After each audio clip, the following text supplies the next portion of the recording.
नमस्कार, DD news में आप सभी का स्वागत है। मैं हूं ऋतु वर्मा।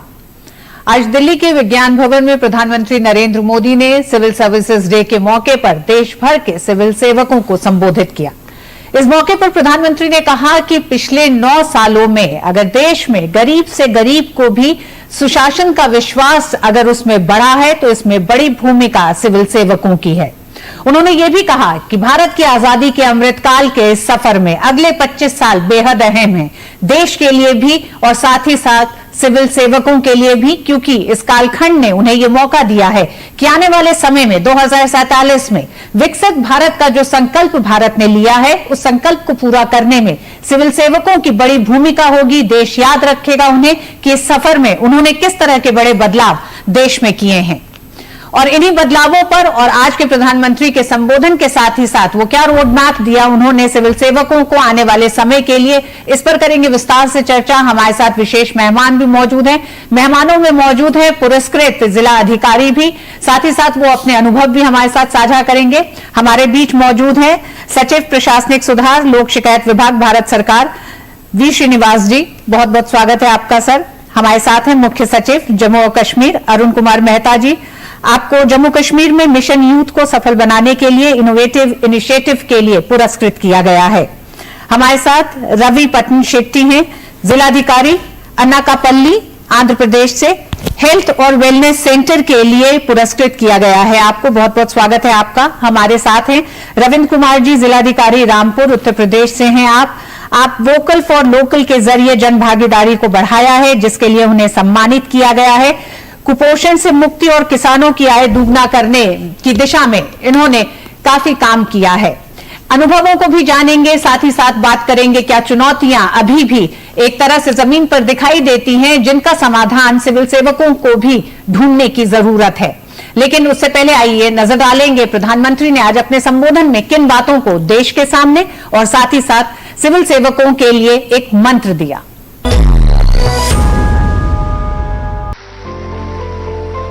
सिविल सेवा दिवस पर प्रधानमंत्री नरेंद्र मोदी ने देश भर के सिविल सेवकों से संवाद किया। पीएम मोदी ने सिविल सेवकों से कहा कि कर्तव्य हमारे लिए विकल्प नहीं संकल्प है। देशवासियों की बढ़ती हुई आकांक्षाओं का जिक्र करते हुए प्रधानमंत्री ने अधिकारियों से विकसित भारत का सपना पूरा करने के लिए जुट जाने का आग्रह किया। पीएम ने कहा कि पहले ये सोच थी कि सरकार सब कुछ करेगी, लेकिन अब सोच है कि सरकार सबके लिए करेगी। कि सरकार का ध्येय है नेशन फर्स्ट, सिटीजन फर्स्ट। आज की सरकार की प्राथमिकता है वंचितों को वरीयता। आज की सरकार देश के सीमावर्ती गांवों को आखिरी गांव न मानकर उन्हें फर्स्ट विलेज मानते हुए काम कर रही है। वाइब्रेंट विलेज योजना चला रही है। ये बीते वर्षों में हमारी सरकार की बहुत बड़ी पहचान रही है। प्रधानमंत्री ने सिविल सेवकों के सामने बीते 9 वर्षों में हुई भारत की विकास यात्रा की तस्वीर भी रखी। बात चाहे फिर दुनिया की 5वीं सबसे बड़ी अर्थव्यवस्था बनने की हो या फिनटेक वर्ल्ड और स्टार्टअप की दुनिया में भारत के लहराते ध्वज की, इंफ्रास्ट्रक्चर के क्षेत्र में हुए रिकॉर्ड कामों की जिक्र हो या फिर गांवों की बदलती तस्वीर की। ऐसे में पीएम ने यह भी कहा कि योजनाएं कितनी भी बेहतर हों, कागज पर कितना ही शानदार रोड मैप क्यों न हो, लेकिन अगर लास्ट माइल डिलीवरी ठीक नहीं होगी तो अपेक्षित परिणाम नहीं मिलेंगे। पहले के सिस्टम की ही देन थी कि देश में 4 करोड़ से ज्यादा फर्जी गैस कनेक्शन थे। ये पहले की सिस्टम की ही देन थी कि देश में 4 करोड़ से ज्यादा फर्जी राशन कार्ड थे। ये पहले की सिस्टम की ही देन थी कि देश में 1 करोड़ काल्पनिक महिलाओं और बच्चों को सहायता जा रही थी। अब सोचिए, जिनका कभी जन्म ही नहीं हुआ, ऐसे लाखों करोड़ों फर्जी नामों की आड़ में एक बहुत बड़ा इकोसिस्टम भ्रष्टाचार में जुटा था। आप सभी के प्रयासों से ये सिस्टम बदला है।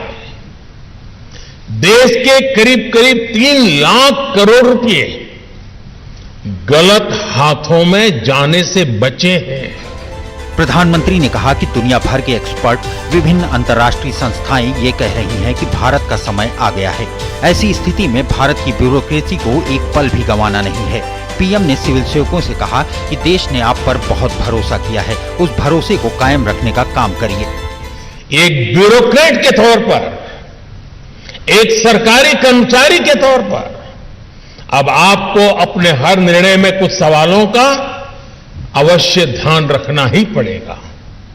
जो राजनीतिक दल सत्ता में आया है वो टैक्स पेयर्स मनी का इस्तेमाल अपने दल के हित के लिए कर रहा है या देश के हित के लिए कर रहा है, उसका उपयोग कहां हो रहा है ये आप लोगों को देखना ही होगा। दोस्तों,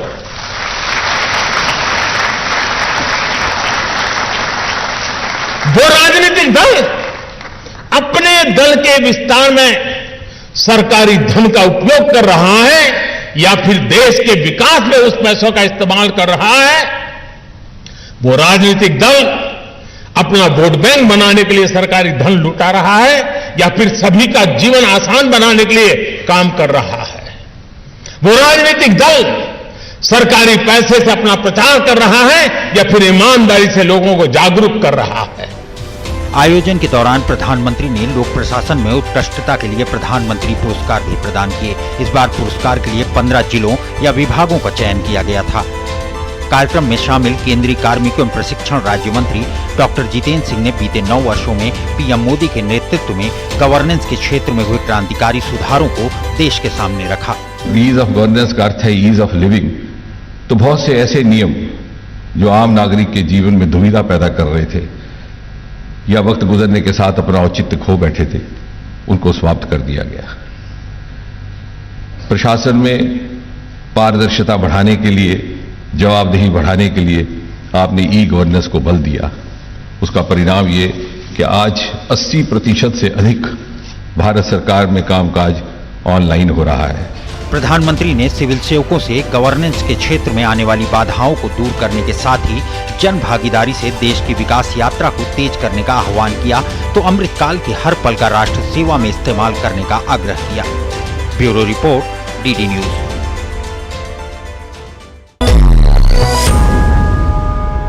तो हमने देखा अमृतकाल के सफर के लिए प्रधानमंत्री ने कई बड़े सुझाव भी सुझाए हैं। शुरुआत करेंगे सबसे पहले श्रीनिवास जी आप ही से कि अगर आज आप प्रधानमंत्री के संबोधन को देखते हैं, उन्होंने कहा कि 16वां सिविल सेवक दिवस बेहद महत्वपूर्ण है भारत के लिए आने वाले विकसित भारत को ध्यान में रखते हुए, तो वो क्या टेकअवेज आप देखते हैं आज प्रधानमंत्री के संबोधन से? आज माननीय प्रधानमंत्री जी को विज्ञान भवन के प्लीनरी हॉल से करीब 2000 सिविल सर्वेंट्स फिजिकली सुने और कई हजारों सिविल सर्वेंट्स थ्रू वेबकास्ट और वेबलिंक्स इस आयोजन में भाग लिया और माननीय प्रधानमंत्री जी ने सबको नया संकल्प लेने को कहा ताकि भारत एक विकसित भारत बने और सिविल सर्वेंट्स देश हित, नेशन फर्स्ट और सिटीजन फर्स्ट अप्रोच के ध्यान में रखते हुए कार्य करें। साथ ही साथ उन्होंने गुड गवर्नेंस मॉडल जो प्रधानमंत्री जी का गुड गवर्नेंस मॉडल है, ये पीपल सेंटर्ड गवर्नेंस मॉडल होना चाहिए और डेवलपमेंट मॉडल होना चाहिए, इसका उन्होंने विस्तृत विवेचन किया। तो बहुत ही प्रेरणादायक वक्तव्य था माननीय प्रधानमंत्री जी का और इससे हजारों सिविल सर्वेंट्स को नया ऊर्जा मिली। जी अरुण मेहता जी, अरुण मेहता जी आपको भी पुरस्कृत किया गया है आज, और कैसे आपको लगता है कि मिशन यूथ को जम्मू कश्मीर में सफल बनाना, मतलब कई बड़ी चुनौतियां रही होंगी क्योंकि हम जानते हैं कि जम्मू कश्मीर के इतिहास में किस तरह से युवाओं की उस ऊर्जा को चैनलाइज करना, साथ ही साथ उन्हें मुख्य धारा के साथ जोड़ना, क्या वो चुनौतियां थी? किस तरह से आपने अपने नवाचार जो आपके तमाम आइडिया रहे उसके साथ आपने इसे सफल बनाया? 2019 में जब हिस्टोरिकल चेंजेस हुए तो उसके बाद एक हमारे पास चैलेंज था कि हम जम्मू कश्मीर के युवाओं को, यूथ को किस तरह से मुख्य धारा से जोड़ सकते हैं और उनकी जो भी जरूरतें हम किस तरह से पूरा कर सकते हैं। तो मिशन यूथ की शुरुआत की गई और मिशन यूथ के तहत वो हर फैसिलिटी, वो हर सपोर्ट जो यूथ को चाहिए उसके लिए प्रावधान किया गया। आपको जानकर खुशी होगी कि वहां पे 4290 पंचायतों में सभी में एक यूथ क्लब की शुरुआत की गई। इसी तरह से युवाओं को अगर कोचिंग चाहिए, उनको सेल्फ एम्प्लॉयमेंट के लिए कोई धनराशि चाहिए या महिलाओं को कोई सपोर्ट चाहिए, तो 15 अलग अलग कार्यक्रम शुरू करे गए। और अब मुझे बताते हुए खुशी होती है कि आज किसी न किसी रूप से 5 लाख युवा इससे जुड़े हैं। एक बहुत ही इंपॉर्टेंट इनिशिएटिव है। सिर्फ एक का एग्जांपल लूंगा मैं। मुमकिन के तहत कमर्शियल व्हीकल मिलती है, उसके तहत उनको कोई पैसा नहीं देना पड़ता इनिशियली। बाद में वो कमाएंगे और पैसा वापस करेंगे बैंक को, लेकिन ऑन रोड उनको कोई पैसा नहीं देना पड़ता है। बहुत सारे कार्यक्रम होते हैं, बहुत सारे प्रोग्राम्स होते हैं, लेकिन सब में कुछ न कुछ मार्जिन मनी चाहिए होता है।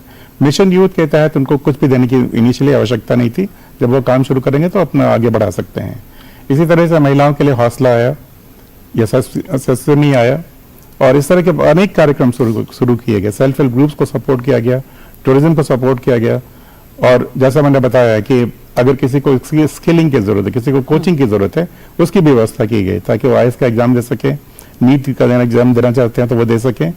तो वो हर तरह से सभी यूथ को, चाहे वो महिला हो, चाहे वो जो वहाँ के मेल्स हैं, तो उन सभी को सपोर्ट प्रोवाइड किया गया ताकि मुख्य धारा से जुड़े। और मुझे ये बताते हुए खुशी होती है कि आज वहाँ पे माहौल बहुत हद तक बदल रहा है।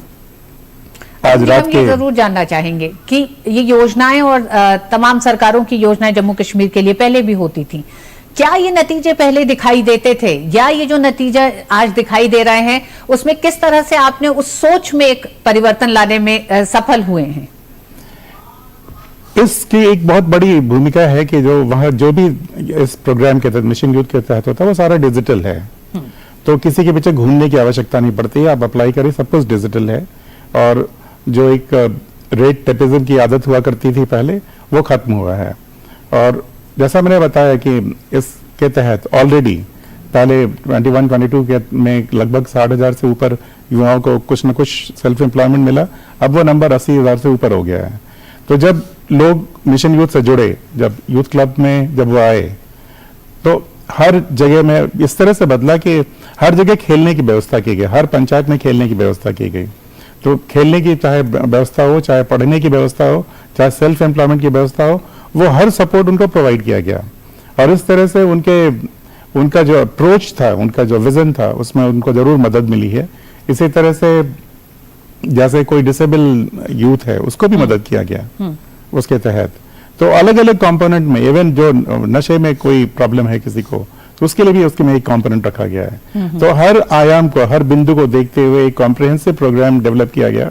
और मुझे खुशी है कि ये प्रोग्राम अच्छा चल रहा है और इसका आगे भी चल करके बहुत ही महत्वपूर्ण रोल रहेगा। अच्छा, रविंद्र पट्टन शेट्टी भी हमारे साथ हैं और आप आंध्र प्रदेश के एक जिले से हैं।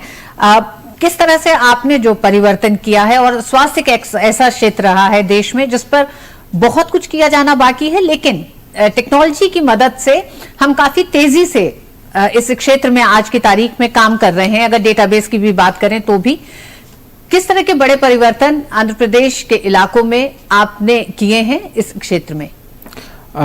Ayushman Bharat health and wellness centre scheme द्वारा हमारे सोच में एक बहुत बड़ा बदलाव आया है। पहले हम इलनेस के बारे में सोचते थे, we wanted to be disease free, तो अब हम वेलनेस के बारे में सोचते हैं, इसलिए हेल्थ एंड वेलनेस सेंटर्स। पहले हमारा अप्रोच बहुत ही सिलेक्टिव होता था, पर अब हमारा अप्रोच बहुत ही कॉम्प्रिहेंसिव है। हम प्रिवेंटिव, क्यूरेटिव और साथ ही साथ डायग्नोस्टिक एस्पेक्ट्स के बारे में भी सोचते हैं। अब हम बस पेशेंट को ट्रीट ही नहीं करते, ट्रीटमेंट के बाद फॉलोअप भी करते हैं। अगर आप आंध्र प्रदेश और अनकापल्ली जिले की बात करेंगे तो हमारा हर MBBS डॉक्टर हर ग्राम पंचायत को महीने में 2 बार जाता है, और इस कारण हर एक हाउस होल्ड, हर एक विलेज के साथ उसका एक नाता जुड़ जाता है। Then the followup is also very comprehensive. So comprehensive होने के कारण लोगों में काफ़ी विश्वास बढ़ चुका है डॉक्टर्स के बारे में। और आपने बोला जैसे technology, what is the intervention of technology in this, तो अभी हमारे पास इतना अच्छा डेटाबेस है, तो हमें पता है किस प्रांतों में, किस जगहों पे किस बीमारी का ज़्यादा प्रेजेंस है और उसे कैसे किस स्पेशलिस्ट को उस एरिया में भेजना चाहिए। तो किस तरह से ANM सेंटर्स को अपग्रेड किया है आपने? यानी कि अगर हम ये जानना चाहें कि हेल्थ एंड वेलनेस सेंटर्स लोगों के जीवन में कितना बड़ा बदलाव ला सकते हैं, ताकि अलग अलग इलाकों में, ये तो आप आंध्र प्रदेश के एक जिले की बात कर रहे हैं, हम चाह रहे हैं देश के तमाम इलाकों में लोग इस बात की भी डिमांड करें, वो चाहें कि उनके पास भी हेल्थ और वेलनेस सेंटर जो है वो इस तरह का हो ताकि उनको तमाम स्वास्थ्य सुविधाएं मिल सके। Health and wellness centres scheme में एक बहुत ही अच्छा अभी एक इनिशिएटिव है कम्युनिटी हेल्थ ऑफिसर का। तो कम्युनिटी हेल्थ ऑफिसर बेसिकली अगर आप हेल्थ सेक्टर की बात करेंगे तो अवेयरनेस और accessibility and availability are the biggest challenges. So access and मतलब बहुत दूर जाना पड़ता है गांव वालों को और आउट ऑफ पॉकेट एक्सपेंडिचर काफी बढ़ जाता है। तो access and availability of doctors अगर अपने ग्रामीण जगहों पे हो जाए तो वो बहुत अच्छा हो जाता है। तो अनकापल्ली जिले में health because ANM centres were upgraded so access and availability increased, तो इस कारण आउट ऑफ पॉकेट एक्सपेंडिचर काफी घट गया, कम हो। Same thing can be replicated across all the districts in the country. And और एक अच्छी चीज है कि अभी हमारे doctors don't sit in PHCs, they go to the villages twice in a month, so we have 2 doctors for every PHCs. So that उससे क्या होता है कि हर एक डॉक्टर हर एक विलेज को महीने में 2 बार जाता है। तो there is a very good follow up of all the treatment that is given, and also we also come to know what is the health profile of that village.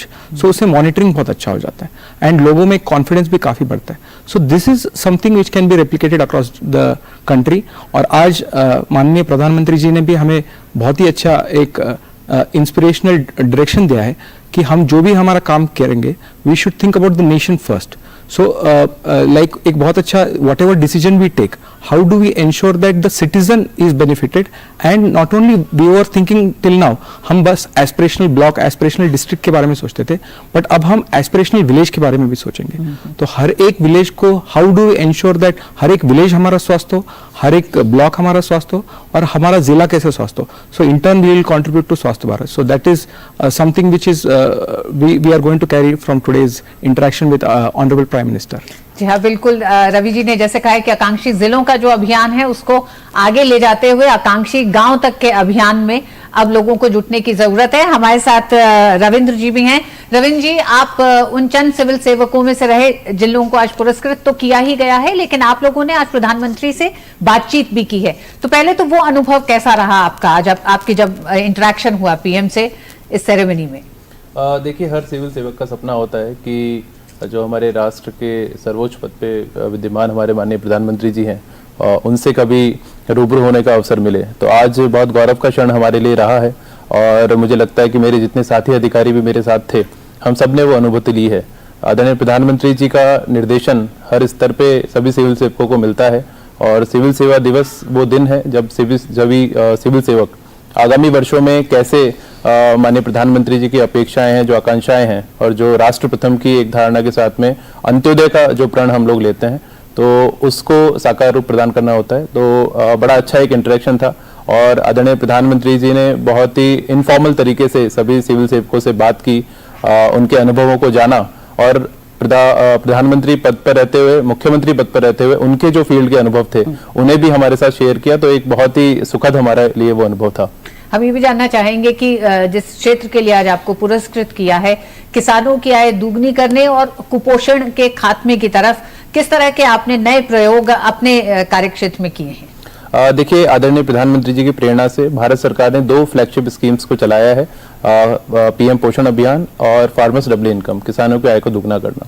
तो जनपद रामपुर में हमने भी प्रोजेक्ट संवर्धन इस दिशा में लॉन्च किया है, जिसका प्रमुख उद्देश्य है कुपोषित बच्चे, किशोरी बालिकाएं, गर्भवती महिलाएं और धात्री माताओं में कुपोषण को हमारे जो किसान भाई है उनके द्वारा एक जो एफपीओ निर्मित किया जाता है और एफपीओ के माध्यम से लोकल प्रोसेसिंग यूनिट लगाकर एक पोषण किट तैयार कराई गई है, जिससे एडिशनल न्यूट्रिशन सप्लीमेंट के रूप में इन सभी लाभार्थियों को दिया जा रहा है। इससे हमारे जनपद में कुपोषण में 59% की पिछले 2 वर्षों में कमी हुई है, एमएमआर में 28% की कमी हुई है, आईएमआर में भी लगभग 8% की कमी हुई है। एक और जो दूसरा महत्वपूर्ण एस्पेक्ट है वो किसानों की आय का बढ़ना है। लगभग 17% किसानों की आय हमारी इसमें दोगुनी हुई है और 50% से ऊपर किसानों की आय 60 से 70% तक इसमें बढ़ी है। आदरणीय प्रधानमंत्री जी ने लगभग 3 वर्ष पूर्व वोकल फॉर लोकल का कोरोना के दौरान एक सिद्धांत दिया था, तो उसको भी हम लोगों ने इसमें समाहित किया है। ये पूरा हमारा जो प्रोजेक्ट है वो इसी थीम पर आधारित है, लोकल प्रोडक्शन, लोकल प्रोसेसिंग और लोकल कंजम्पशन। और इसके माध्यम से जो हमारे गरीब और वंचित परिवार हैं जिनके बच्चे कुपोषण के कारण अकाल मृत्यु का शिकार हो जाते थे, उन सभी गरीब परिवारों को ग्राम पंचायतों के माध्यम से, कन्वर्जेंस के माध्यम से हम लोग ये पोषण किट प्रोवाइड करा रहे हैं।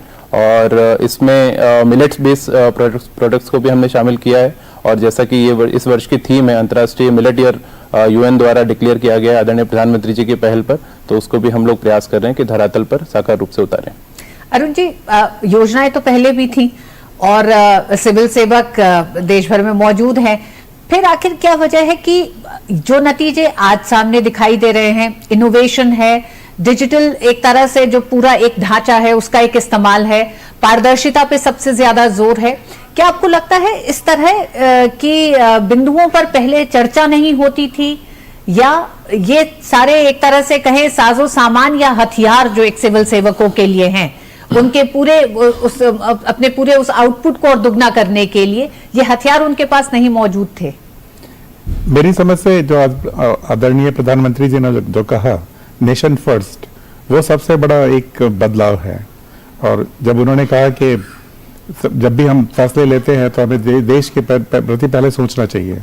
जो डिजिटल माध्यम से जो पारदर्शिता आई है, डिजिटल इंडिया या हमारे केस में डिजिटल JNK, आज वहां पे सब कुछ ऑनलाइन है।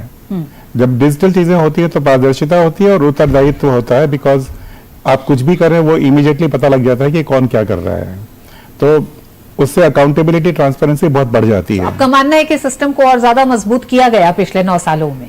जब से टेक्नोलॉजी का इतना बृहद प्रयोग हुआ है तब से टेक्नोलॉजी ने बहुत परिवर्तन लाया है। और मैं एक एग्जाम्पल के तौर पे कहना चाहूंगा कि जम्मू कश्मीर में आज 450 से ज्यादा सुविधाएं डिजिटल माध्यम से दी जाती हैं। तो आज के दिन में अगर अधिकारी समय पे सेवाएं नहीं देगा तो उसको पेनल्टी हो सकती है। तो आज हमारी जो ऑन टाइम डिलीवरी है, जो 3 जवाबदेही भी बढ़ी है, मतलब बहुत ज्यादा बढ़ी है। और जो हमारे केस में हम लोगों ने कुछ को ऑटो एस्केलेशन मोड में रखा है, उसमें 99% से ज्यादा सर्विसेज टाइम से दी जाती हैं। और मैंने कई पंचायतों से इंटरैक्ट किया है डायरेक्टली, और मेरा मानना यह है कि जिस तरह का माहौल, जिस तरह का ट्रांसपेरेंसी और उत्तरदायित्व अभी आ रहा है, मुझे लगता है कि बहुत बड़े बदलाव की तरफ देश बढ़ चुका है। और विकसित भारत का जो सपना है जी, वो हमें लगता है कि बहुत जल्दी हम लोग उसको हासिल करेंगे।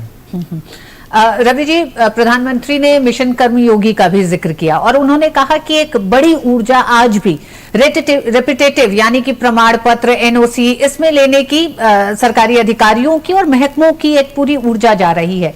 क्या आपको लगता है इसमें एक बड़े बदलाव की जरूरत है? अभी भी उस रफ्तार में थोड़ी कमी आ रही है? जी, प्रधानमंत्री जी ने बहुत ही अच्छी बात कही है कि हमें बहुत ही रेपिटेटिव काम बहुत ज़्यादा करते हैं। जैसे कि बहुत सारे डिपार्टमेंट्स के पास आज भी बहुत सारा डेटा अवेलेबल है, बट ये डेटा इंटीग्रेट नहीं हुआ है, तो सेम चीज़ बहुत सारे डिपार्टमेंट फिर से मांगते हैं। तो आज हमें प्रधानमंत्री जी ने एक अच्छा चैलेंज दिया है, how to integrate this databases, and 2047 तक अगर हमारा देश विकसित Bharat and develop the best in the world होना चाहिए, तो we have to integrate the databases as fast as possible.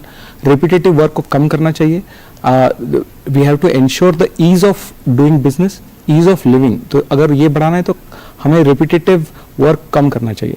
And we will definitely work towards the Honorable Prime Minister's direction and ensure that repetitive databases are reduced. एक उदाहरण के तौर पे अगर बोला जाए तो जैसे इंडस्ट्रीज के लिए बहुत ही छोटे NOC की ज़रूरत होती है, लेकिन NOC अगर आप देखोगे तो 4-5 डिपार्टमेंट के पास जाके फिर कलेक्ट्रेट को फाइल आ जाती है।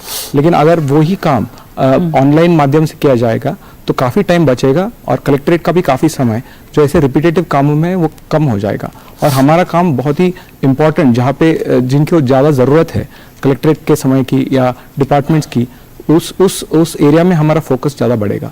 तो repetitive work has to be reduced and honourable prime minister has given a call for all the young civil servants to ensure that coming days low we have to decrease the repetitive work and increase the efficiency and effectiveness of administration. Srinivas ji, जब प्रधानमंत्री ने ये कहा आज की विकसित भारत का मतलब आधुनिक निर्माण या इंफ्रास्ट्रक्चर का बनना सिर्फ नहीं है, बल्कि सिस्टम को एक बड़े बदलाव के साथ और मजबूत करना और नया बनाना, यानी कि जब दुनिया ये कहती है कि ये भारत का वक्त है तो भारत को भी ये समझना होगा कि ये भारत का वक्त है और उस रफ्तार से भागना होगा। तो आपको क्या लगता है कि बड़े बदलावों की कहां-कहां जरूरत आपको लगती है? मुझे जो सबसे प्रेरणादायक बात जो लगी वो है कि जीवंत रहना चाहिए, गवर्नेंस सिस्टम्स जीवंत रहना चाहिए, जहाँ पर सिटीजन के साथ इंटरेक्शन रखिएगा, निरंतर कांटेक्ट रखें। और रूल बाउंड एडमिनिस्ट्रेशन के लिए उन्होंने कहा है कि कहीं आप एनफोर्समेंट में इन रूल्स कहीं डर नहीं रखें, आप जीवंत सिस्टम्स रखें, live systems, functional systems, active systems. तो ये करने में बहुत आनंद आता है। And this is the major transformation जो विकसित भारत की ओर जो स्टेप हैं। डिजिटल ट्रांसफॉर्मेशन एक तरफ हो रहा है, एक तरफ systems, mundane systems, routine systems, इनको जीवंत करने की आवश्यकता है। और तब उनका व्यू है कि पॉजिटिव एनवायरनमेंट रहेगा। Governance model should be positive, governance model should be live and governance model should be people centred. ये 3 वाक्य उन्होंने कही है। रविंद्र जी, प्रधानमंत्री ने आज ये भी कहा कि सिविल सेवकों पे ये जिम्मेदारी है कि टैक्स पेयर्स का पैसा राजनीतिक दल कहीं अपने स्वार्थ के लिए तो इस्तेमाल नहीं कर रहे। इस एक तरह से इस पूरे उनके जो संदर्भ था, इसको आप लोग किस तरह से देखते हैं? क्योंकि आप युवा सिविल सेवक हैं, आने वाले 2047 तक आप लोगों की भूमिका अहम होगी। उन्होंने ये भी कहा कि किसी तरह का दबाव नहीं, कोई खर्चा है या फिर कोई स्कीम है, उसको किस तरह से इस्तेमाल करना है या आपको इसका निर्णय लेना है। क्या आपको लगता है कि ज्यादा बड़ा बोझ और बड़ी जिम्मेदारी आज प्रधानमंत्री ने सिविल सेवकों को दी है, खासकर अब यूथ सिविल सेवकों को, जिनका सफर 2047 तक है?